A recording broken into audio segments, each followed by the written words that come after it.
Thanks for being here. Subscribe to Cheating Stories Best, so you don't miss new stories. An indeterminate wife is worse than an unfaithful wife. Is this true? Today's story with a similar plot. Enjoy it! Less than a minute before the meeting began, Mark Reynolds casually walked into the room. He calmly took a seat against the back wall and turned his attention to the attractive woman standing in front. He couldn't help but notice her disdain as she glanced at him before checking her watch and calling the meeting to order. She was tall with a rather noticeable nose, but it suited her face very well. His grandmother called them big-boned. She was not overweight, but she had outstanding curves where, in Mark's opinion, a woman should have them. Mark studied the woman as she turned to point at a slide presentation on a large monitor. In his opinion, she was about 25. Her dark hair was combed into a tight bun. Mark decided that this was an attempt to appear stern and businesslike. Sandra Phillips, for her part, quickly determined that the last man to enter the meeting room was what she considered a himbo type, an intimacy attractive, naive, and goofy man. He was about 1.80 meters tall, with a strong jaw and deep blue eyes. He was dressed in a business casual style that emphasized his strong physique. At exactly 9 o'clock in the morning, Sandra started the meeting. I am now the marketing director and sales manager for Smith & Haynes. My name is Sandra Phillips. I have degrees in marketing and business administration. I hope we can work together to increase sales and improve customer satisfaction. It's no secret that knowledge of a quality product sold at a competitive price leads to success in the market. Because of this, from now on, every member of our sales team will be required to dress professionally. I see most of you have already accepted this fact. Mark couldn't help but notice that his new boss was looking right at him. Apparently, she didn't approve of his jacket and polo shirt. Men, when representing our company, you must wear a jacket and tie, otherwise, you will not work at Smith & Haynes. Ladies must also wear appropriate business attire. There will be no exceptions. I won't talk about this today because obviously, this is a new concept for some, but from now on, no one will be allowed to attend the weekly sales meeting in casual clothing. And again, I tell you that there will be no exceptions. Any questions? Mark couldn't hide his grin as the woman looked at him with obvious annoyance. Please state your name so I can make some notes in her file, she insisted. I don't think that's necessary, Mark replied, grinning wider. Let's just end this meeting and get to work. Everyone in the room froze in complete silence. Mark had never taken things too seriously, but now he had gone too far with his new boss. Don't you think this is necessary? The woman repeated. You know what? And I don't think your presence is necessary here. I have read the company rules. I have the right to give you a week's leave without pay, and that is exactly what I will do. You are not to appear in this building until the meeting next Monday at this time. I will expect you to wear a jacket and tie and be prepared to apologize. Thank you, Miss Phillips, Mark said politely, leaving the room. A week later, Mark walked into the meeting room wearing cargo shorts and an Eagle t-shirt. You understand that I will not allow you to join our meeting dressed like that, Sandra Phillips said. You act like you want to get fired. I saved you the trouble, Mark replied, handing her a sealed envelope. This is my resignation letter. I already went to the HR department and filled out all the paperwork. Good luck with the company. The surprised woman tried to regain her composure. After their first meeting, she made inquiries about Mark Reynolds. He was the best salesman in the company. His sales figures were impressive. She believed that as soon as she got him to dress appropriately and accept her mentorship, he would become even more successful. Now he was gone. 2 weeks later, Mark was lying on a trolley under an 80-year-old Alfa Romeo, trying to tighten up the transmission when he heard a woman coughing, trying to get his attention. Using his feet, he carefully rolled the cart out from under the classic car into the open space and was more than surprised to see Mrs. Edna Haynes, the owner of the company he had so recently left. She always treated him very fairly, and he reciprocated her feelings. It was a complete surprise to see her in her studio. Mrs. Haynes, glad to see you again. Any problems? I don't think I've ever seen you here before. It's just that there's never been a reason to visit before, Mark. I know you're busy, so I'll get straight to the point. In 1 week, you spoke with my new marketing director twice. Mark noticed that when she used the term CMO, she made air quotes with her fingers. During the first meeting, she sent you on a week-long vacation without pay. During the second meeting, a week later, you handed her your resignation letter. It occurred to me that you two didn't get along too well, Mrs. Haynes. When I started working for you many years ago, I said that I was not going to cling to your company at any cost. This young lady showed up out of the blue, said my clothing choice was inappropriate, and suspended me from work for a week. This made me realize that my time at Smith and Haynes was up. She and I will never see things the same way. She's the boss, and my decision was not difficult. It was easier for you than it was for us, said Mrs. Haynes. We're already having trouble keeping your customers. More than a few of them told me they could get the same item for less money elsewhere. It's thanks to your dedication to the terms of the contract that many of our customers have remained with us. 2 days ago, I heard a story about how you drove 250 miles with a box of custom bolts when you got a panicked call from one of your clients. They forgot to order them along with other goods that we supplied. You have gone a long way to make the client happy. It's just part of my job, I guess, Mark replied. It's nice that my gesture was appreciated, but that doesn't explain why you're standing here today. I don't work for you anymore. This is exactly the problem I want to solve. I'm willing to increase your commission as well as your base salary if you agree to return to Hannes & Smith, the older woman offered. Ma'am, I left your company for 2 different but very compelling reasons, Mark explained. The first is that my own business is developing, this is my future, and I'm working damn hard to make it successful. The second, more obvious reason is that your new marketing director has a grudge against me. I just don't want to waste my time listening to her ramble on about how to be a better salesperson. She has 2 degrees and no experience in the real world. Honestly, I don't know how she managed to get this job. Mark heard a sigh from the doorway. He turned to see Sandra Phillips standing nearby. To his embarrassment, she hung on his every word. He quickly tried to soften the harshness of his words. I am confident that Miss Phillips is highly qualified and will do an excellent job for you. I'm just too stubborn and set in my ways to learn new techniques. She deserves to be surrounded by the best people who will accept her suggestions, follow her orders, and work to expand the company. You demonstrated why you are so good at sales, Mark. It was a very graceful way out of the crisis, Mrs. Haynes admitted with a smile. I thought you might refuse my offer, so I have a backup plan. If you agree to work with Sandy for 1 month and become her mentor, I am willing to compensate you much more than you take home, which is a lot. You should know that Sandy is my granddaughter, and she is the future of the company. She went a little overboard in trying to establish herself, but she now has a clearer understanding of our mission. I'm sure she'll succeed, but I don't think she'll be very receptive to my suggestions and business methods. She has 2 higher education degrees, and I was lucky that I at least finished high school. Mark, don't try to dodge me. I'm the one who hired you. As far as I remember, you were 5th in class and quite popular, played on 2 sports teams, participated in a debate club, and were student council president your senior year, Mrs. Haynes said. You said that you have a 7-year plan to create your own automobile business and that you will probably leave Smith and Haynes at that time. There are 3 months left before the end of the 7-year term, and I'm asking for only 1 of them. I believe that hands-on experience will greatly enhance Sandy's understanding of her role and also allow her to better understand what her salespeople face in their jobs.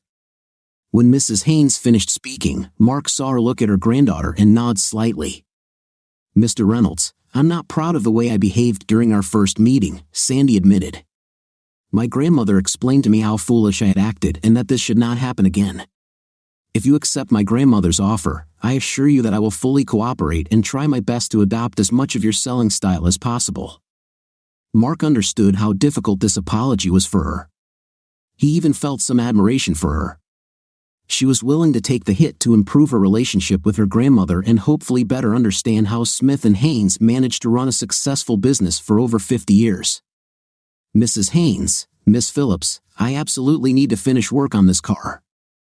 I have to finish by tomorrow evening. The day after tomorrow is the 1st of the month. I'll be in the office, ready to work. I'll give you the month you ask for. Mark saw Mrs. Haynes nod to her niece, after which the young woman gave him a very sweet smile. Mr. Reynolds, Grandma and I really appreciate your generosity. I assure you I will be ready to get to work. I look forward to learning as much as I can from you. Mark looked at Sandy Phillips and then at her grandmother. There were several questions on the tip of his tongue, but he decided not to voice them. He knew Mrs. Haynes must have been pretty hard on her granddaughter. Sandy made a 180 degrees turn from her original position. Mark didn't claim to be an expert on women, but he knew Sandra must be feeling out of place after what she perceived as defeat at his hands. How accommodating she would be remained to be seen. 2 days later, Mark returned to work a few minutes early. His former colleagues gave him a warm welcome in the form of good-natured banter. "Mark, I don't think I've ever seen you in a suit before. Are you here to lobby for your old job?" asked Amanda Burns. "Something like that," Mark answered. "I was a little hasty when I left. When I started working here, I promised Mrs. Haynes that I would work for 7 years. I was missing a few months. We agreed that if I stayed another month, I could leave with her blessing." "So that's why you're so good at sales," Amanda said. "You always keep your promises, and you're a great negotiator. Customers know they can rely on you." Sandra Phillips was nearby and heard Amanda's assessment of Mark's qualities and his response. "Mr. Reynolds, thank you for trying to spare my feelings," Sandra said with a slight smile. "Amanda, the truth is that Mrs. Haynes was dissatisfied with my actions in connection with Mr. Reynolds' sudden departure. He will be my mentor for the next month, in hopes that I will gain a better understanding of the company's products and its customers. To this end, I plan to take you with me so that you can meet the buyers I work with and make a favorable impression on them. With your education and physical characteristics, this should not be difficult," Mark said. After Amanda left the room, Sandy decided to make sure Mark understood her position. "You just mentioned my physical attributes. You must understand that I will not compromise my values for the sake of sales, no matter how significant they are." "Good idea," Mark agreed. "I strongly recommend that you never meet, associate with, or behave inappropriately with customers. This will not end well, either for you or for the company." "I'm glad you think so. I was worried that you would suggest that I use all the physical indicators, as you called them, that I have in order to make a sale," Sandy admitted. "I'm afraid I still don't quite understand," Mark said. "There's nothing wrong with flashing your best smile, showing off your legs, and a little cleavage, in a professional manner, of course. You will have to communicate with men regularly. Trust me when I say that in the world of sales, an attractive woman's smile goes a long way." "And you're suggesting that I use night for sales?" Sandy asked in amazement. "No, on the contrary. I'm saying that you should not use intim for sales, for any reason, ever," Mark insisted. "Intimate attraction is normal, but night in any form is not. You are an attractive woman with an enviable figure. There's nothing wrong with using this to your advantage." Sandy looked at Mark for a few seconds before answering. "If this is a compliment, then you missed the mark. I have agreed to learn your sales techniques and apply what I find useful, but I will not show off my legs or breasts for the sake of sales. As a man who clearly lacks the legs and cleavage to seduce other men, how can you even make sales? If I deal with men, I use my knowledge of the product, as well as my ability to win their respect, and often friendship. If I sell a product to women, I do the same, plus I bestow them with my best smile and try to subtly appeal to their fantasy," Mark explained. "So that's why you like wearing polo shirts?" Sandy asked. "Make no mistake, I never meet or associate with anyone our company does business with, but there are a few ladies who might light up a little when I walk in the door." "There's nothing unethical about that," Mark replied. "I understand that this can help in the sale, but the deciding factor should be the product and the price," Sandy said definitively. "That's why we'll spend the next month visiting customers and learning practical applications. We will constantly test and hone our sales techniques," Mark promised. "It makes more sense than arguing about it now.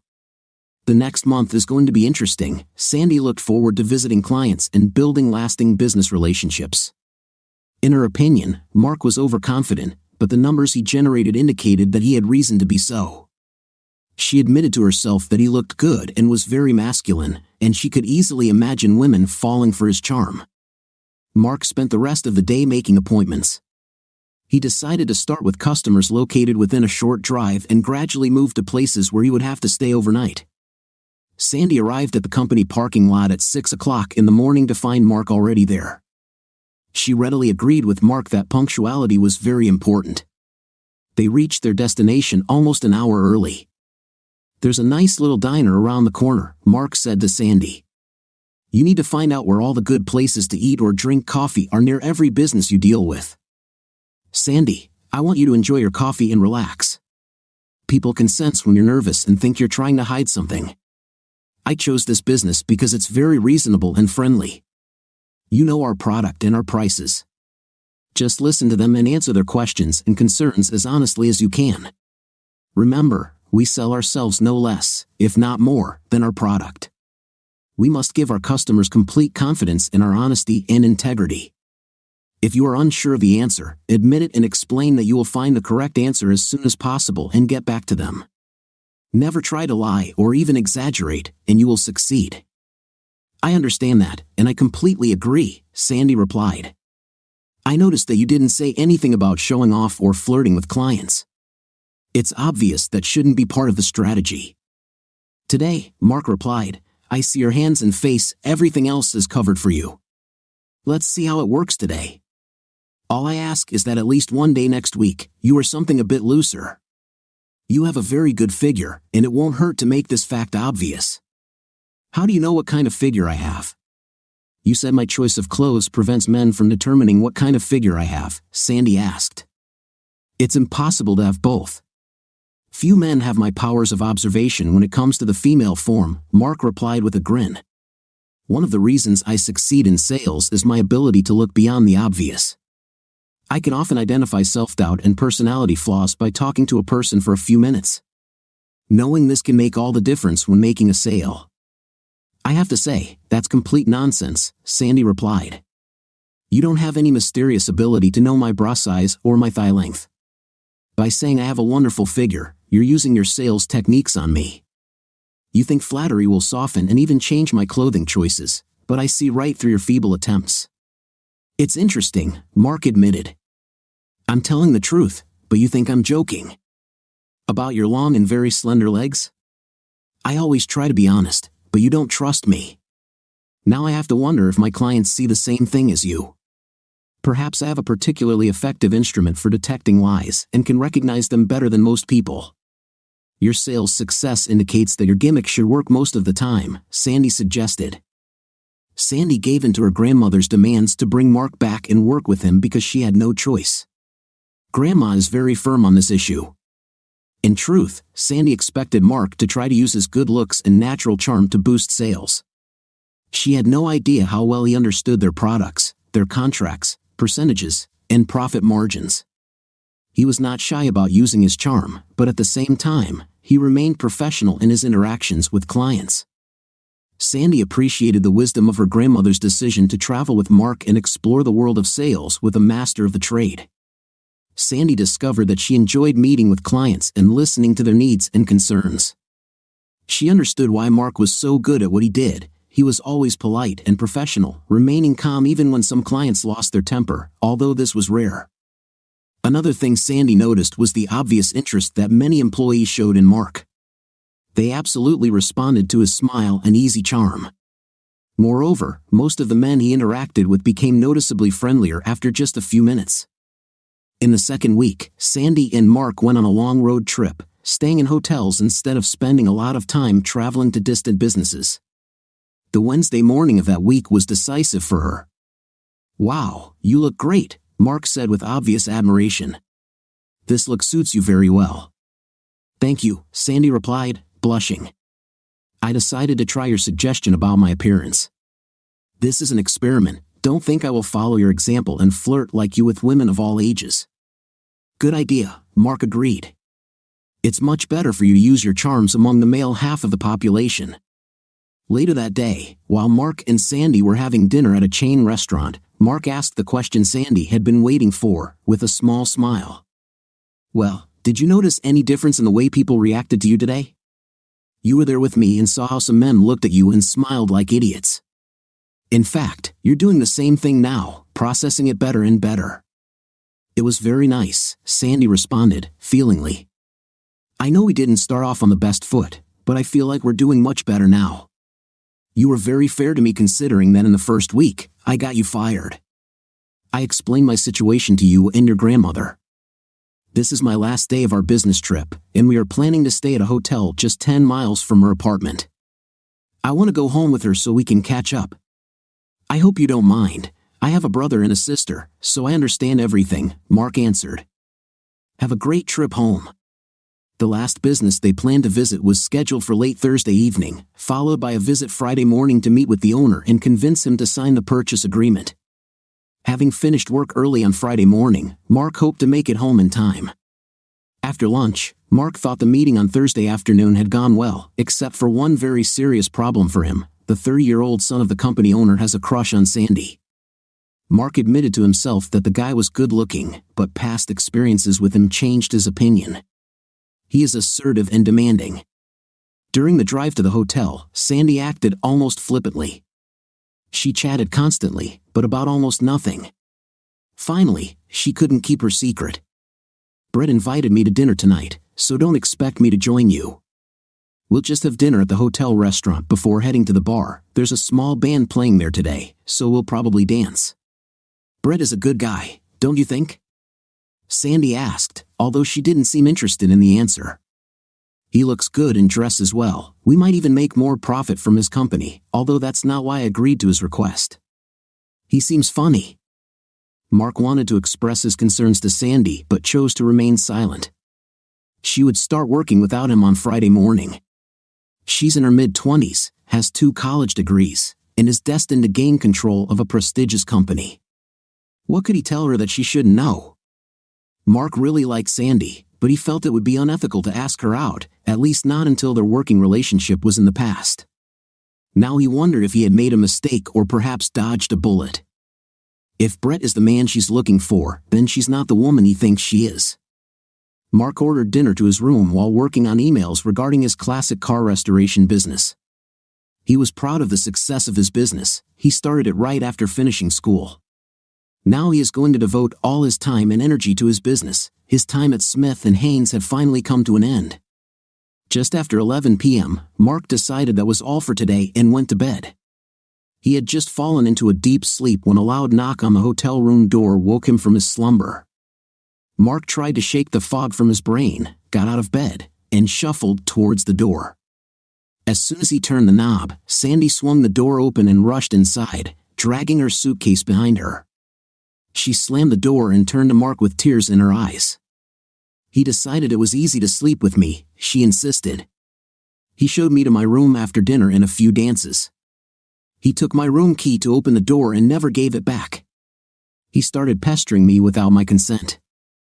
I asked him to get some ice for the bottle of alcohol he found in the minibar before we started. As soon as he was out of sight in search of the ice maker, I grabbed my phone and suitcase and rushed across the hall. He has my key, so I'll stay with you for the night, if you don't mind. Finally, Sandy seemed to notice that Mark was standing in front of her in only his boxers. She slowly ran her eyes over his chest and lower body. You probably sleep in your underwear. I guess I should be grateful that you're wearing so much. I knew you were a strong man, but you were in better shape than I imagined. I need to write to my sister about tomorrow, so don't pay any attention to me, sleep or whatever you were doing when I knocked on your door. Mark was already fully awake, but looking at the clock standing by his bed, he realized that it was already past midnight. He had a long drive ahead of him the next day, and he didn't think there was any benefit in running into Brett. He's probably on edge and a little annoyed that he didn't get a night.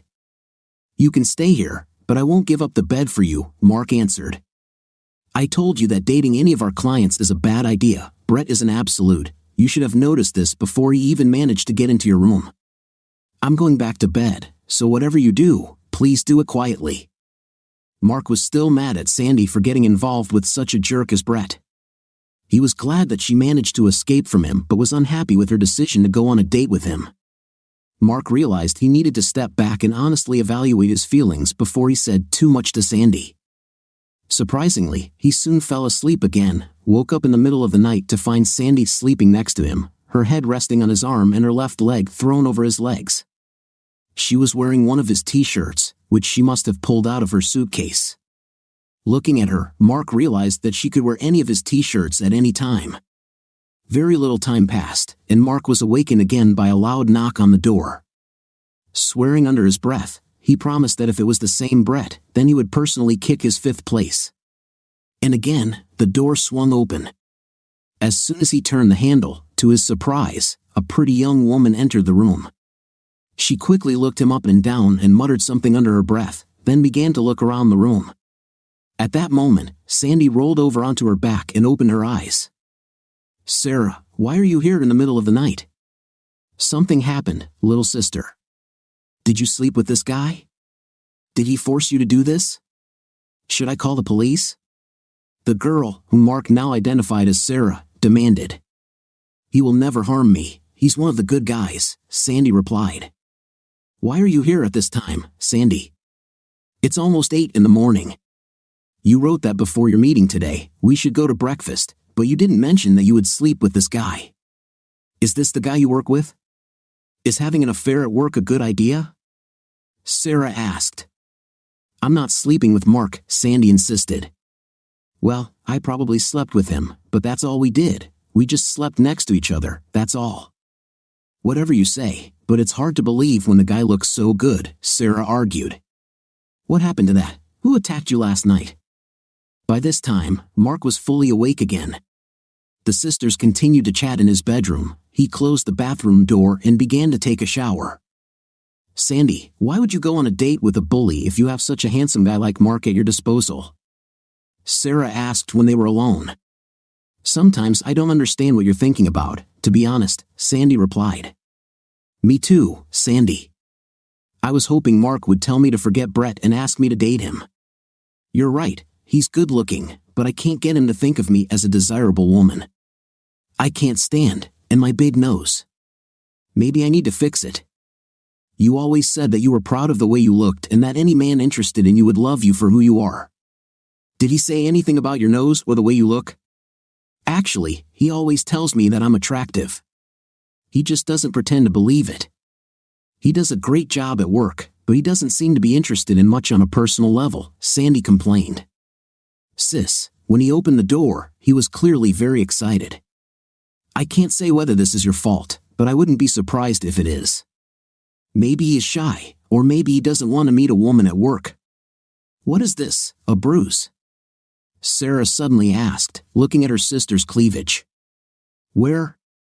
"Oh," Sandy stated, looking at the t-shirt she was wearing. "I told you that this idiot was mean to me, but I didn't tell you how much damage he did to me. I didn't want you to worry. Having entered my room last evening uninvited, he began to rudely pester me. He was drunk and said all sorts of stupid things about how he liked it rough and that I would learn to like it too. I had to use all my sales techniques to get him to go get the ice, as I said in my message. He still had the key to my room, so I grabbed my suitcase and phone and hurried here to Mark's room. This guy hurt me, and I was afraid he wouldn't take no for an answer." "Did Brett pester you so much that you got bruises?" Mark demanded. Sarah and Sandy were surprised to find Mark standing behind them wearing only a towel wrapped around his chest. The expression on his face was something Sandy had never seen on him before. He was beside himself with rage. Seeing how upset he was, Sandy immediately responded, "Yes, I didn't encourage him or give him any permission to touch me, Mark." Mark seemed to consider her words before making his request. "I don't want to embarrass you, Sandy, but can I look at the bruises?" If Sandy was surprised by the request, then her sister was simply stunned. When Sandy nodded and pulled her t-shirt down so much that her left breast was exposed, it never occurred to Sandy to refuse Mark. She watched the intensity of his emotions play across his face. It was obvious that he was very upset. She couldn't help but feel a sense of excitement mixed with worry as he examined her bruises so intently. "Sarah, please take some photos of these bruises on Sandy's phone," Mark asked, finally taking his eyes off Sandy's torso. "I don't know how everything will work out, but they may be needed. Be sure to take some clear photos. It's obvious that the bruises were caused by a large hand.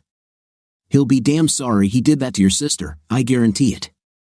Mark was still upset when he opened his suitcase and pulled out clean boxers, throwing off the towel and putting on his underwear. He muttered something to himself. Sarah's sigh brought his attention back to his surroundings.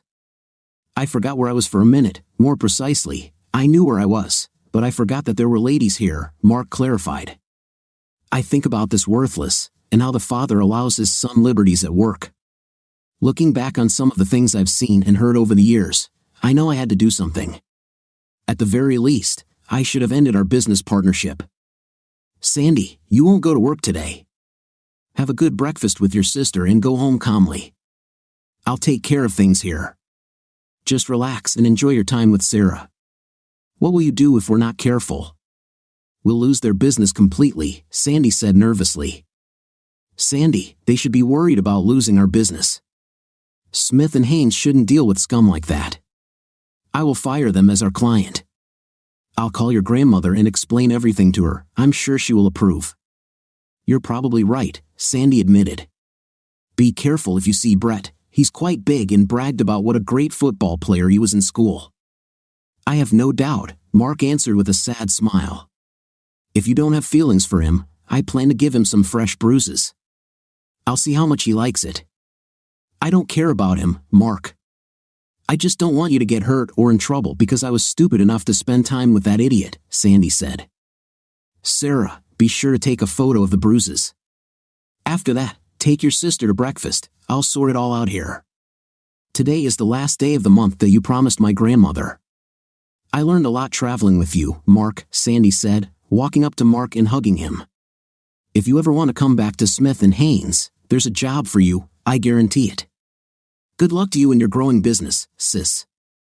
You could have waited until he got dressed again before you hugged him. However, if you think about it, the game was very good, Sarah said with a grin, looking at Mark's without anything on torso. By the middle of the next month, Sandy had established herself as a competent sales manager and was increasingly comfortable in her role as a marketer. She hasn't spoken to Mark since the day he told her to go home with Sarah.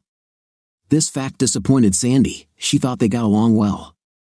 She even hoped that Mark would show romantic interest in her, especially after the story her grandmother told her. The following Monday, Sandy, I talked to Mark for a long time about your month under his leadership. The first thing he mentioned was how and why he broke off our relationship with Gaston and Son. He told me about young Gaston's extremely inappropriate behavior and how this was the last straw for Mark. He told Ben Gaston in no uncertain terms that his son Brett is a worthless non-entity and that he will no longer deal with people of his circle, Mark said. I thought you would understand his decision, Sandy, replied Ben Gaston, who called me in anger the same day Mark ended our business relationship with them. So they needed our product that much? Sandy asked incredulously. Hardly. He wanted me to fire Mark. It seems Mark said some nasty things to Brett and also to Ben, Mrs. Haynes replied. Mark had almost reached his car when Brett caught up with him in the company parking lot. The police have video footage from surveillance cameras. Brett hit Mark. Oh no, I warned Mark that Brett was a big guy and quite tough. Was he hurt? Sandy asked. Yes, he spent the night in the hospital, but he is expected to make a full recovery. After police asked several questions and reviewed surveillance video, Mark was not charged with any crime. It was obvious self-defense, Mrs. Haynes replied, smiling slightly as Sandy cried out in surprise. Grandma, are you saying that Mark kicked his fifth place? Mrs. Haynes replied with a wide grin. You made a very good impression on Mark. He admitted that he wasn't disappointed when Brett attacked him. He was very angry that this idiot treated you like that.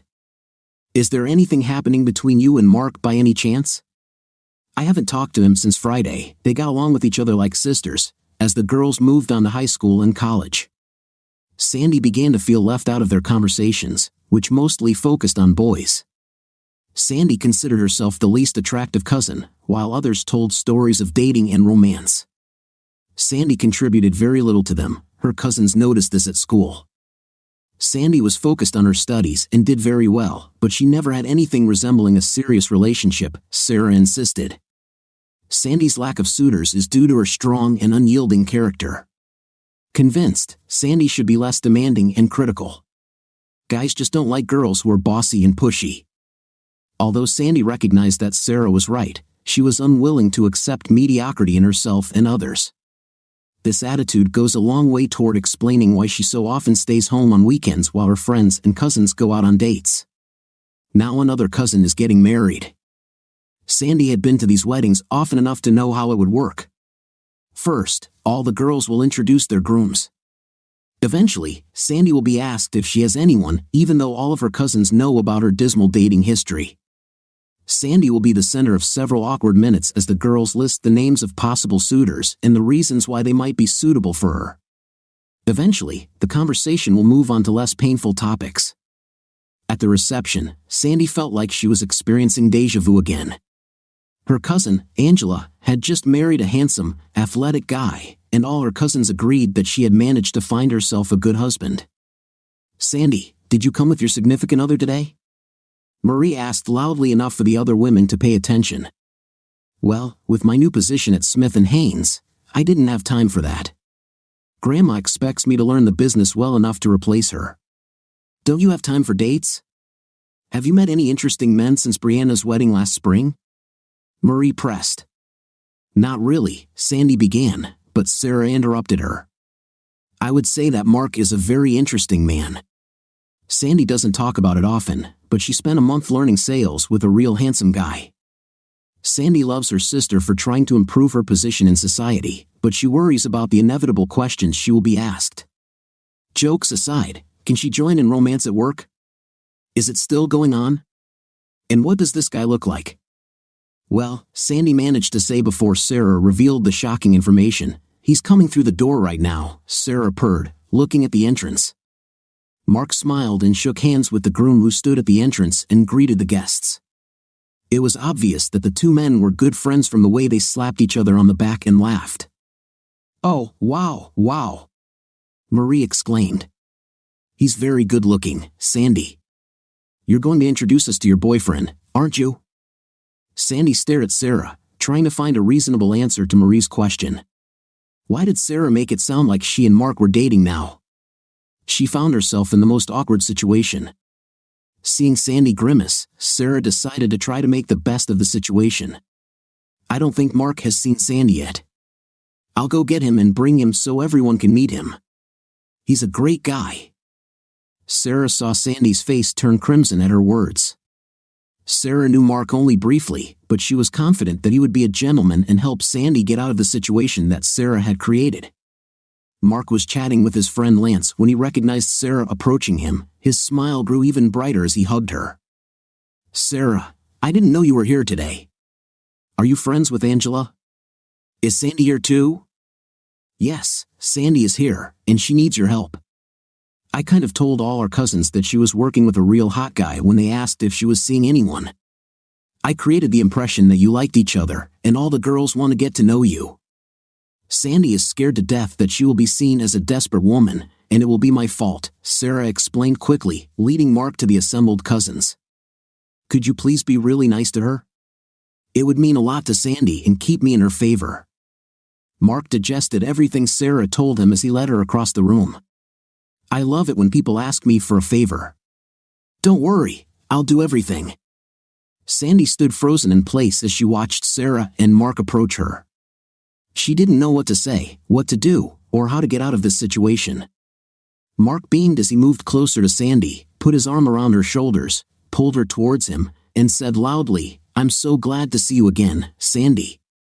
Holding her to his chest, he whispered in her ear, "May I kiss you? You don't mind?" When he released her from his embrace, Sandy looked questioningly into his eyes, seeing what she was looking for. She kissed Mark. He didn't need any further encouragement as he pulled Sandy to his chest again.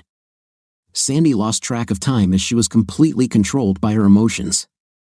She felt relieved that Mark had asked to kiss her, that she was in his arms, and that he didn't care who saw them. She didn't want this moment to end. "Sister, you made a little scandal here," Sarah said to her sister quietly but loud enough for the others to hear. "Oh, Grandma will come now, you better let the guy go and find out what she wants." Sandy's face became flushed and bright as she walked away from Mark to greet her grandmother. As she regained control of her emotions, she wondered if there would be a problem. To her surprise, Grandma Haynes moved closer to Mark and leaned in to kiss his cheek. She took his hand in hers, turning to Sandy with a bright smile. "Your mom and dad were wondering who this young man was who hugged you and greeted you so warmly," Mrs. Haynes said. "I assured them that he was a wonderful man and offered to introduce them to him. Your mother is dying of curiosity. Let's go to her and solve this problem." Sandy didn't even think that her parents and grandmother would be at the reception. When she found herself in Mark's arms, she had never done anything even close to kissing a man passionately in front of them. Hell, even a warm handshake with a man would surprise them. "Grandma, let me introduce him, please," Sandy insisted, leading Mark to his parents. "Mother, father, this is Mark Reynolds, the man I told you about when I first came to work at Smith & Haynes." Mark smiled and extended his hand to Sandy's mother, but she did not accept it and instead walked around his hand and hugged him warmly. "If Sandy can kiss you like that, then her mom can definitely hug you," Janet said. "Well, aren't you a strong one? Have I already said how pleased I am to meet you?" Sandy felt a little embarrassed by her mother's warm greeting. She tried to remember her mother ever being so warm towards a boy Sandy had introduced her to, when she realized that Mark was the first guy she had brought to meet her parents. William Phillips was less impressed. He shook Mark's hand but felt the need to rebuke him. "I don't care much for public displays of affection, Mr. Reynolds. I expect you to treat my daughter with respect." Mark immediately realized that William was a bit of a troublemaker. "Mr. Phillips, you, of course, have the right to your opinion. I accept it. But that doesn't change the fact that whenever your beautiful daughter is ready to give me a hug or a kiss, she will get it."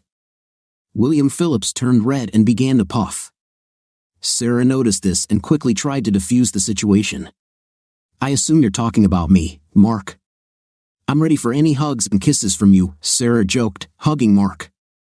"Actually, I meant the other beautiful daughter, Philip," Mark answered with a grin.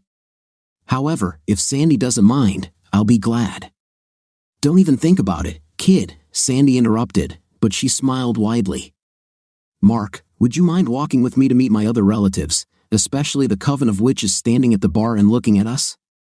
Once away from her parents, Sandy stopped and turned to Mark. "What happened just now? Was it Sarah who asked you to save me from an awkward situation?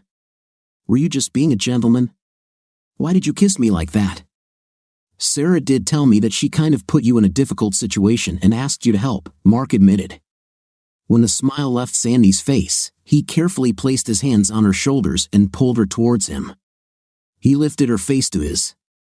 "Sandy, this was like a dream come true for me." Sarah didn't have to twist my arm. "You are a beautiful woman, and I really enjoy being with you. I'm not pretending. I hope you do too." Sandy smiled and kissed him tenderly. "That's exactly what I wanted to hear. Didn't mean for it to be some kind of mercy intim. Sorry for my French. I like being with you, but only if you want the same. I would like to get to know you better. Are you friends with the groom? I had no idea you'd be here today. I played baseball with Lance in high school. One summer, we rented a room together as a team on the road. We became good friends." Sandy beamed as she introduced Mark to her many cousins and relatives. She could see that they were impressed by his appearance and behavior. Mark has said more than once that a good salesman should only sell one thing, yourself. If this succeeds, everything else falls into place. Mark is charming with a sense of humor and attentive to all members of her large family. They reacted to this with obvious approval. According to family custom, the tables were arranged so that the cousins sat at several adjacent tables. As adults, they drank a few glasses and began telling each other stories. This was usually one of those times where Sandy would listen but not participate. She never felt like she had anything interesting to offer. Mark was asked how he met Sandy. He embellished it a little, telling how within minutes of meeting her, Sandy sent him home without pay, and at the second meeting, he fired her. Sandy laughed along with everyone else, realizing that this was quite a funny story. "Sis, tell everyone about how you slept with Mark," purred a slightly intoxicated Sarah. All attention immediately turned to the blushing Sandy. "Thank you very much, Sarah, you just made it clear to everyone that Mark and I are an item. Is it really that terrible? From my point of view, there's nothing wrong with this. Now I just have to talk about it. Your fantasies will be much worse than the real event," Sandy argued. "This was at the end of my work with Mark as my mentor. I already told you how my grandmother insisted that I learn about sales from an expert. As usual, she was right. I learned a lot. The son of the owner of one of our largest clients flirted with me. To be honest, I was hoping to make Mark a little jealous and agreed to meet the guy for dinner at our hotel and then go dancing at a club. Foolishly, I decided that Mark would insist on his own and stop me. It was he who pointed out that while you can flirt a little with clients to increase sales, under no circumstances should you date them, sleep with them, or have anything other than a business relationship. Mark did not express the slightest protest. I think he went to his room before my boyfriend and I even had dinner. We had a little too much at dinner. After that, we went to the bar, danced, and had some more drinks. I started to worry about how much I had drunk, so I told him I had enough for today and went to my room. "So how did it happen that you slept with Mark when you were at a party with another guy?" asked Marie. This idiot insisted on walking me to my room. When I pulled out my key card to get in, he snatched it from my hand, opened the door, and followed me in, Sandy said.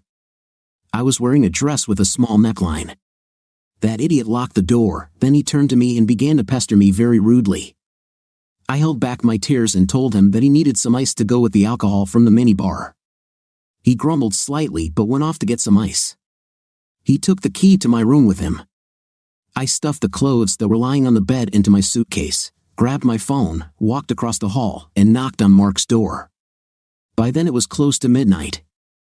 Mark added, "I sleep pretty soundly, so it took me a few seconds to wake up." I staggered to the door and opened it to see who was knocking on my door in the middle of the night. Sandy pushed past me, closed the door, and locked it. I told him that Brett, that was the guy's name, treated me rudely and I wanted to spend the night in his room. As soon as I texted Sarah to meet me the next morning in Mark's room, not mine, I decided that Sandy was complaining because the guy seemed to have let his hands go. I can understand when a guy tries to do that. "As you can all see, Sandy looks damn good," Mark added. Mark sleeps in his shorts, but by the time I texted Sarah, he was already asleep. I found one of his t-shirts, put it on, and went to bed. I was wearing panties, so don't think I was up to anything. The next morning, Sarah came to the room. She noticed part of the bruise above the neckline of Mark's t-shirt that I was wearing. "I confirm," Sarah emphasized. When I knocked the next morning, Mark answered the door. He was only wearing shorts, and his muscles were visible. I finally looked over and saw Sandy in his bed. You can imagine what I thought about what happened. Sandy assured me that what I thought did not happen. This made me question my older sister's sanity. While we were talking, Mark went into the bathroom to take a shower. I noticed a bruise on Sandy and asked about it. She looked down and was surprised at how bright it was. Sandy told me how a guy hurt her. We didn't hear Mark come back into the room until he suddenly appeared there in a towel and angry as hell, Sarah added. He was quite intimidating and asked Sandy if she would show him the bruise. I couldn't believe it when she just reached up and pulled her shirt off, so her breasts were exposed, Marie asked. "Sandy, why did you show him your breasts if you're not dating or anything?" I asked myself the same question, Sandy admitted. He was so focused and so concerned that it never occurred to me to refuse. He seemed to be on a mission, and it seemed to me that this was how it should be. "Wow, that's a story," Marcy stated, looking at Mark to see his reaction. "I have to apologize to Sandy for behaving inappropriately. I didn't think well when I heard what a big bruise that guy gave her," Mark admitted. "Yes, he got so angry that he dropped the towel in front of my sister and me as if we weren't there," Sarah added. "He muttered curses while pulling on clean underpants." "This is getting more and more interesting," said Marie. "Have both sisters seen this guy without clothes? He was so angry that he didn't care if you both ended up with scars on your face. That's it is for life." "Great story." "Yeah, I'm not going to talk about how Mark beat the crap out of a guy and sent him to the hospital after telling his dad that his business wasn't needed or wanted by Smith and Haynes," Sandy added sarcastically. "Not a damn thing," Marie purred. "I think it's very pretty when a man protects his woman. The guy got what he deserved, and Mark gave him a slap on the wrist. Well done, Mark." Sandy listened to others talk about their experiences. She was surprised that she was neither ashamed nor embarrassed for her actions. No one was outraged that she showed Mark the bruises on her chest. She was not criticized for sleeping in his bed. Everyone acted as if it was all completely natural. But Sandy felt like she was sharing something special with Mark. This was completely unusual for her, but for some reason, it seemed right. Eventually, the reception began to wind down, and everyone began to say goodbye and tell them what a great time they had. Almost all of Sandy's relatives told her what a wonderful boyfriend she had. This made her happy but also made her wonder if she really had this guy. "Mom and Dad are ready to leave, Sarah and I are going with them, so we should go too," Sandy told Mark. "Dad is still annoyed because you didn't apologize when he made the comment about us kissing in public. Mom and Grandma think you're just what they need, though. For whatever reason, they were so kind to me today. I'm grateful to you. I had a great time. Can I give you a ride home?" Mark asked. "Tell Daddy that we'll kiss in private so he doesn't worry." "It would be great."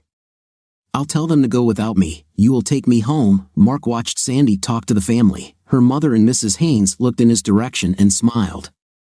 Sarah waved at him, and William Phillips frowned and headed out. "Everyone except my father thought it was a good idea to go with you," Sandy told Mark when she returned. "Yeah, he looked like a cat just pooped in his cereal," Mark replied with a grin. Mark began to tell Sandy stories about his youth and family. "When we worked together, he never told me about personal things." When they arrived at Sai's house, she turned to him and kissed him on the cheek. "Tomorrow, I'm leaving for Hawaii for business and pleasure. I would like to meet with a few people interested in restoring their cars. Fun is when I spend time with my brother Jeff. He's a Marine, and he has free time. He flies in from Okinawa. Is it okay if I call, text, and email you?" Mark asked Sandy. "I'm embarrassed about this trip now. I know it's not me you're upset about. I haven't contacted you since we worked together because I realized that my behavior that morning in the hotel room was pretty bad. I'm not proud of it," Mark said. "I feel much closer to you now that I know more about your life before we met. You have a wonderful family. I'm sorry that my father turned out to be such a fifth place to you, but I'm very pleased that both your mother and grandmother really like you. Sarah thinks you're hot, but she's seen you without anything, so that's understandable. That wasn't my best moment, Sandy. I have a bad habit of ignoring everything around me when I'm angry or very stressed. All I can think about is the problem in front of me. This was completely inappropriate. I probably looked like a real jerk.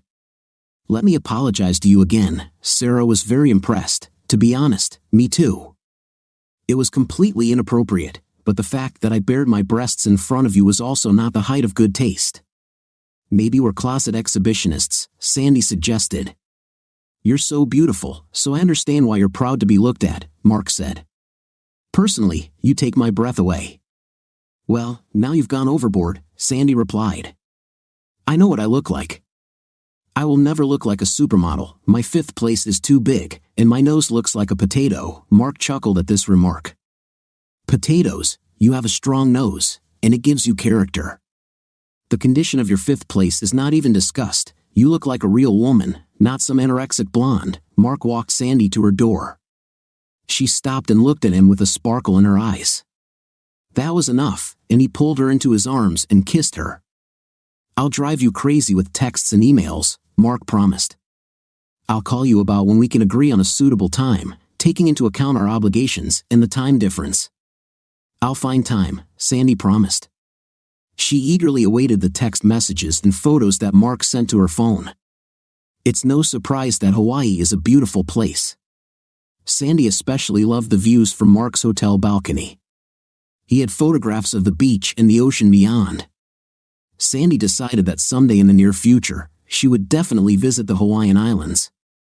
Naturally, on the day that Mark was supposed to return home, Sandy had to go spend the night with one of her company's best clients. She hoped to see him sooner, but this was not expected. "It's good that he understands what her job is," Mark told Sandy. She had a meeting with clients the next evening, so she stopped at a local grill for happy hour and a blackened fish sandwich. Shortly after, Sandy sat down at the table.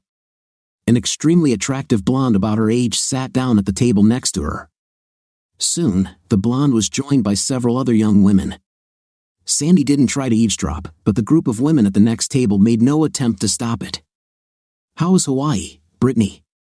Did you have a good time? Your tan looks incredible," the red-haired woman asked the attractive blonde. "I didn't see as much as you think," answered the woman Sandy now knew as Brittany. For some reason, I spent a lot of time in bed. Maybe the reason is the tall, dark-haired handsome man, asked the ash brunette. Perhaps it could have something to do with it, Brittany replied with a bright smile. This man is on fire, however. From our bed, I watched the ships on the ocean, so I think I was able to take in some of the sights. You really fell in love with this guy, didn't you? At school, you thought he was a jerk, the redhead noted. What changed your opinion about him? He was a skinny boy who talked about cars all the time, quite boring. Physically, he was not impressive. Last Christmas, I ran into him at the mall and he remembered me. I couldn't believe it was the same guy. He's filled out in the right places and he's a great conversationalist. I think those 10 days in Hawaii convinced him that I was the girl he dreamed of. You mean you can marry him? Both women asked at the same time. I just want to say that there is a real chance that he will ask me an important question in the near future, and my answer will be yes, if and when he does, Brittany Reynolds said. Sounds good, don't you think? Sandy was so upset that she had to leave before everyone saw her cry. She threw a 50 kopeck piece on the table and hurried out of the restaurant. Later that evening, Mark called her, but she let the call go to voicemail. After thinking about the situation, she decided to block his number. Any normal person would be able to pick up on a subtle hint that she doesn't want to talk to him. Sandy has no intention of becoming one of the women in Mark's stable. He flew to Hawaii with a blonde who looked like a supermodel. She knew she could never compete with women like her. The disrespect he showed was simply stunning. As Sandy predicted, it didn't take long for Mark to realize that Sandy wanted nothing to do with him. A week after Sandy cut him off, Mark wrote to Sarah on social media and asked if she could tell him why Sandy turned her back on him. Sarah responded that evening. Her explanation was very vague. She told Mark that Sandy was not his girlfriend and he should leave her alone. Mark tried to ask Sarah for her answer but found himself blocked by Sarah as well. Things got more complicated between Thanksgiving and Christmas. A severe winter snowstorm was forecast to hit the Northeast, and the amount of snow measured meters, not centimeters. According to forecasts, the temperature was expected to drop to -3 to 17 degrees with gusty winds. Mark kept a close eye on the weather reports and did everything he could to prepare for the loss of power and possibly communications. Telephone lines and even cell towers were expected to take significant damage from the storm. Mark's phone vibrated in his pocket. He was stunned to see Sarah's number on the caller ID. Mark, I know I have no right to ask you for help, but Sarah could be in danger. Before the hurricane hit, she was supposed to be driving home from college, but between Henderson and Haston Corner, she had a flat tire. Finally, a truck driver stopped and helped her change the tire, but she lost a whole hour, and by that time, it was snowing heavily. She called her mom when she got back on the road. We expected her to return in a couple of hours, even taking into account the bad road conditions. I have a four-wheel drive car and decided to look for her by driving along the route she was supposed to take to get home. I only got to the donut shop in Blairstown. My car can't drive through such deep snow. Now I'm stuck here due to bad weather. Nothing works. We haven't heard from Sarah since she spoke to her mom a few hours ago. Her phone goes to voicemail. Sandy, I'll be there in half an hour. Stay in the car, don't turn off the engine, and don't turn off the heater, Mark promised without asking her questions. Sandy felt instant relief when Mark responded so positively to her request. He could have easily brushed her off. The emergency alert system warned against any travel. The weather was listed as life-threatening. But Mark didn't ask questions or throw insults. He just said that he would come to her. When she realized the difficult situation she was in, Mark immediately came to mind. There were no other options. She knew that despite the problems between them, he would do everything possible for her and Sarah. 20 minutes passed when a large pickup truck pulled into the parking lot next to her. The front bumper, which Sandy thought was quite high off the ground, was pushing snow.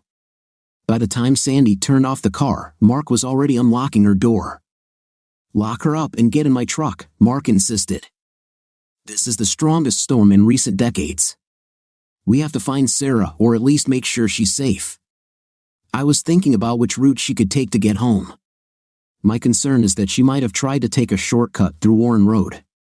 This is a secondary road and is always the last to be cleared. The houses are far apart and there are several sharp turns with no guardrails. We always take this road when we go to or from college, Sandy said. She could get stuck on the road or, worse, drive off the road and get stranded.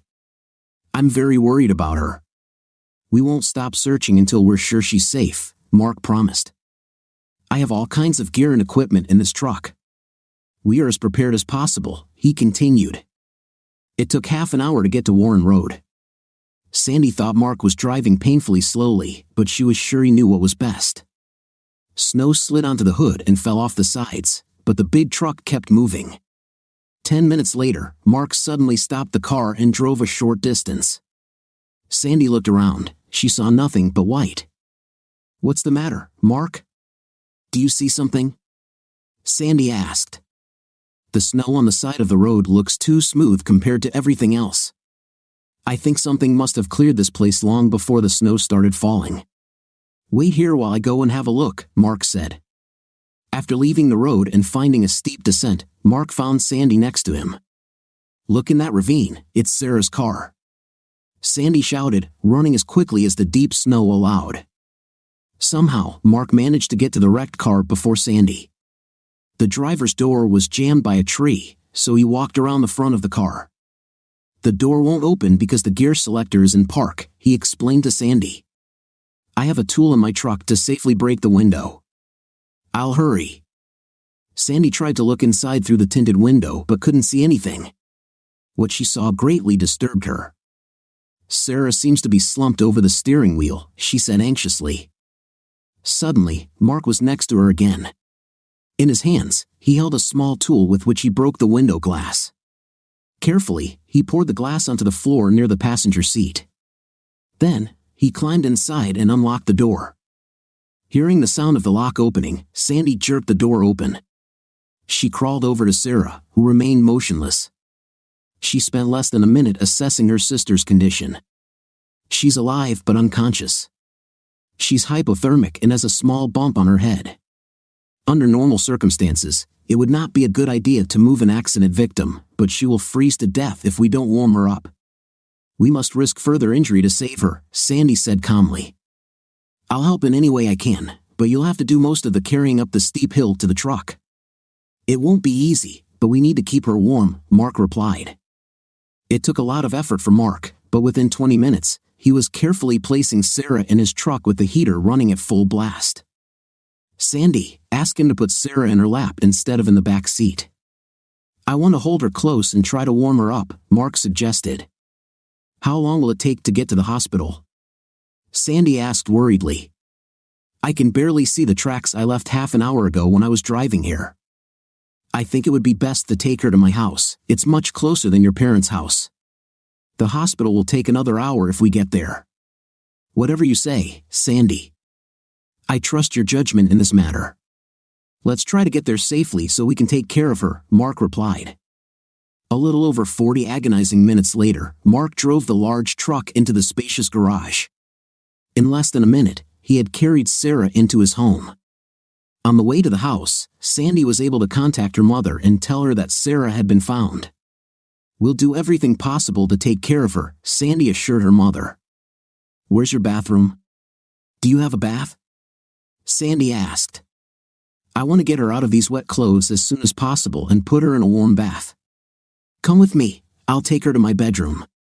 The master bathroom has a large jacuzzi tub. I'll start filling it with hot water while you take care of Sarah.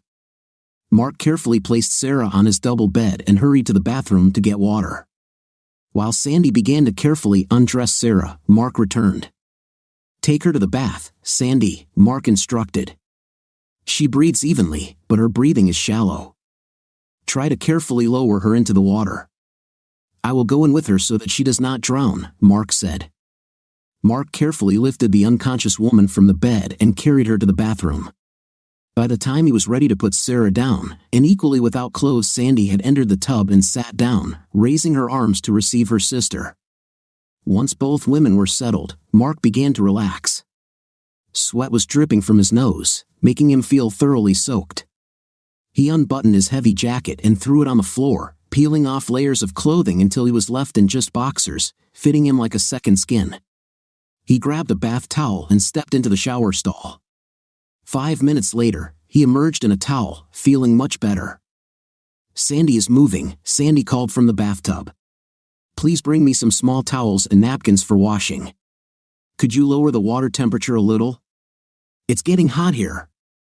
Now that Mark had freshened up after his shower and had time to relax a little, he became acutely aware that two beautiful sisters were sitting without anything in his bathroom. He tried to avert his eyes while adjusting the temperature control. "For God's sake, Mark, you brought Sarah here without anything and handed her to me while I was without clothes. You don't have to pretend you didn't see us or that we'll be offended if you see us again. I think you saved Sarah's life. We definitely won't be upset if you steal a few glances," Sandy said. Mark put on his shorts and pulled a chair towards the bathtub. He sat down and watched as Sandy used a warm damp cloth to wipe down the parts of Sarah's body that weren't submerged in the warm water. He jumped up and brought whatever Sandy told him. Sarah began to move more and finally looked around with clear awareness. It took several tries, but finally, she spoke, focusing her gaze on Mark. "What's happened? How did I get here? Where's Sandy?" Sarah asked. "I'm the one who strokes your shoulders and coos in your ear," Sandy answered with a smile. "How are you feeling? We've been very worried about you." "My head hurts," Sarah answered slowly. "I remember I was cold, then I didn't feel anything. I thought I was dying, and for some reason, I came to terms with it. How did I get here? Where am I?" "We're at Mark's house," Sandy answered. "He picked me up in his big truck so we could look for you. I saw where you slipped off the road. He carried you up a steep embankment through 1/2 meter or a meter of snow to his truck. The roads are so bad that we decided to stop here and warm you up. This warm water feels wonderful." "I don't have any clothes on," Sarah said, realizing her state. "How long has Mark been sitting and looking at me?" she asked. "About 2 hours, I think," Sandy replied, grinning. "He wasn't watching you all the time. His gaze wandered over to me every now and then. I couldn't be mad at him after he tried so hard to save your life." "I'm not complaining," Sarah insisted. "I'm just wondering how we end up in such strange situations. Is it possible to wrap myself in something warm and get some sleep? I can barely keep my eyes open. Is it okay if we get into your bed, Mark?" Sandy asked. "Sarah can sleep, but I'll have to wake her up every few hours to check her mental state. Do you happen to have any pajamas we could wear?" "Actually, I don't have pajamas, but I have shorts and sweatpants. My t-shirts will be too big, but you've already slept in one of them." "I'll bring them," Mark replied. Sandy and Sarah spent the next 10 hours in Mark's bed. Sandy woke Sarah up twice to check on her but was confident that she was recovering as well as could be expected. When they finally woke up, it was already 2 o'clock in the afternoon, and the storm had subsided. When Mark took the sisters home, their mother insisted that he come inside their house, drink coffee, and eat a piece of pie. "Mark, my wife and daughters will kill me if I don't apologize to you for being a little rude when we first met," William Phillips told Mark. "What you did for Sandy and Sarah last night is something I will never forget or be able to repay. Just know that I'm so damn grateful to you." When it was time to leave, Sandy walked Mark to the door. "You are a good person, Mark. I knew you would help me when I called you, and you did. Thanks for everything. Can I call you sometime, Sandy? I don't know why I made you so angry, but this time I will try to do everything right." "I actually don't think that would be a good idea, Mark. I appreciate everything you've done for us more than you can imagine, but I really don't think I can spend any more time with you. I can't change my feelings." Mark was completely confused, but Sandy's final refusal of any communication with him forced him to come to terms with the situation. He nodded and left Sandy standing on the porch. "This man is in a little pain," Sandy's mother said. "Are you sure he has other girls? He seems so sincere." "He's a real salesman, Mom. He could sell ice to Eskimos," Sandy joked. "That doesn't make him trustworthy." "It looked like you trusted him when we were both without clothes in his bathroom," Sarah noted. "Will you trust him with your life but not your heart?" Winter has finally died down. The local chamber has scheduled its annual awards for April. Mrs. Haynes was chairman of the awards committee and used the power of her office as she saw fit. Grandma insisting that I give Mark the Small Business of the Year award is just petty and cruel. It won't make me suddenly accept the way he treated me. He and I will just end up in an awkward situation, Sandy complained. I want to be noticed and recognized in business circles, and this is one of the most visible ways to achieve this, Mrs. Haynes explained. You're making more out of this than it really is. Just ask a few questions to get him to speak freely. Over the years of work, we have become convinced that most businessmen make very lousy speeches. They either try to sell their product to everyone present or they simply say thank you and sit down. By asking a few questions from the list, Mark will have the opportunity to explain what his business is and how it works. The two of you may be going through a difficult time, but that's no reason not to be professional. Difficult period. Grandma, we're not even friends, Sandy replied.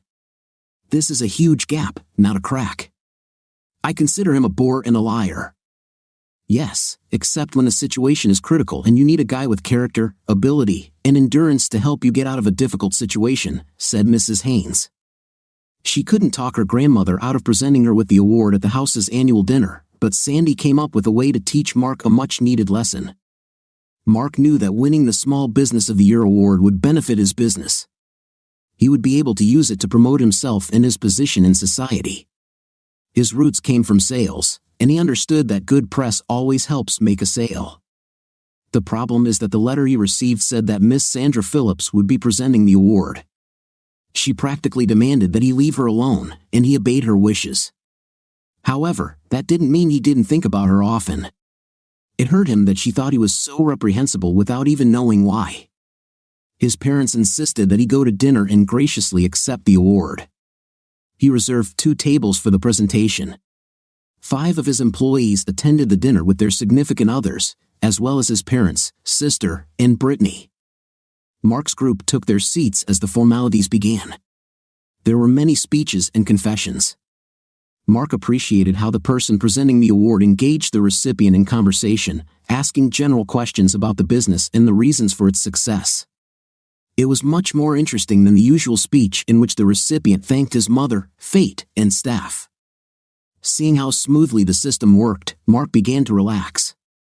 All he needed was to answer a few questions about how and when he started his business, what he does, and why it works so well. He was confident that he had answers to any reasonable question. Mrs. Haynes took the podium to introduce her granddaughter who would lead the closing presentation. Sandy graciously took over the role and began reading out the qualifications needed to receive the prestigious Small Business of the Year award. Mark felt confident and calm, at least until Brittany whispered to him, I saw this woman, I don't remember where, but I'll remember there seems to be something wrong here. This year's Small Business of the Year winner is Reynolds Restoration, Sandy announced to sustained applause. The founder and owner of the company is Mark Reynolds. Mr. Reynolds, please stand up. Mark stood up, and Sandy continued, Mr. Reynolds, could you tell everyone what your company does? Mark smiled as he talked about the virtues of his small company. Sandy asked a few more soft questions before things got interesting. Could you, Mr. Reynolds, take a moment to introduce your family members and employees sitting at your tables? It's always nice to get to know the people who helped the company become successful. Mark hadn't heard anyone else ask this question, but he thought it was a worthy idea. His guys deserve recognition. He asked everyone to stand as he introduced them. When Brittany stood up, he introduced her as Brittany Roberts and then turned to his mother, who was next in line. Just a minute, Mr. Reynolds, Sandy interrupted. You didn't mention how Miss Roberts relates to your family or business. Could you tell us more? Why such an attractive woman would be at your table if she's not your employee or family member? She was in the restaurant, Brittany whispered loudly, remembering the woman who had walked away in a clearly upset state.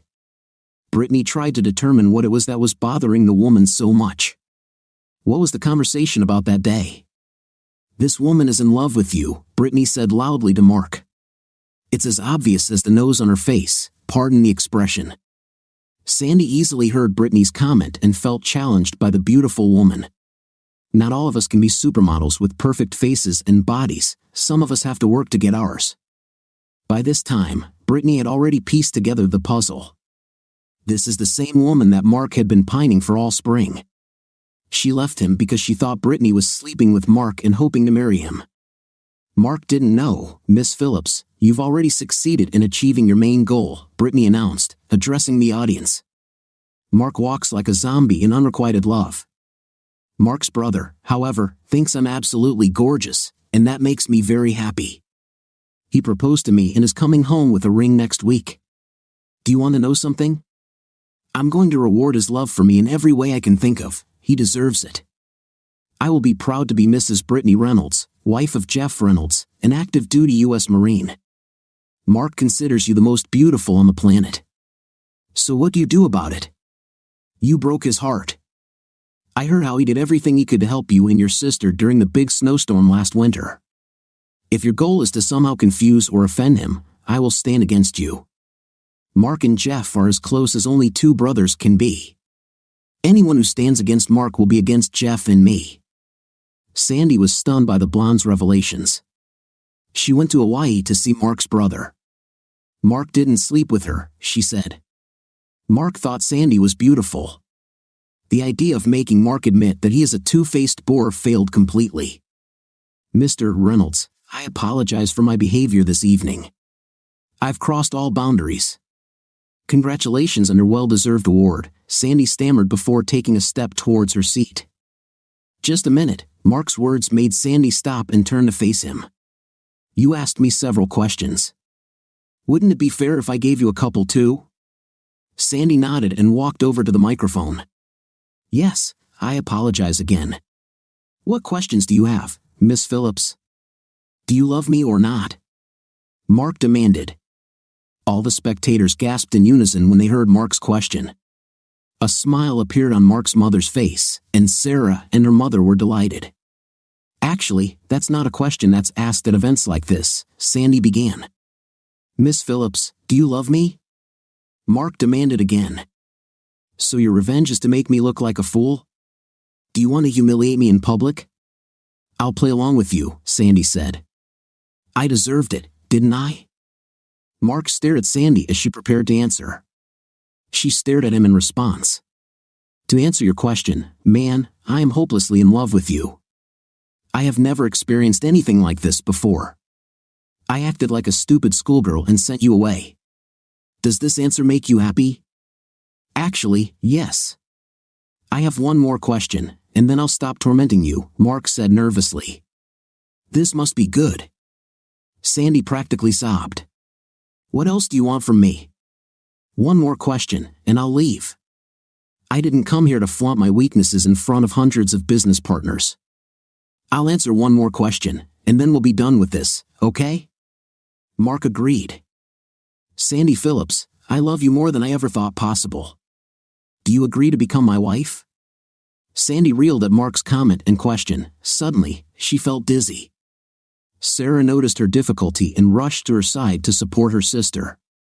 Sis, Sarah said into the microphone, and 100 other people are waiting for your answer. Do you need time to think about it?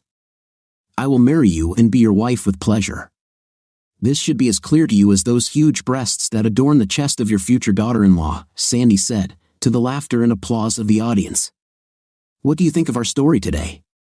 It seems to me that a wife can't decide whether to trust her husband or not. What is your impression of the wife's actions in this story? Write in the comments. See you in the next video.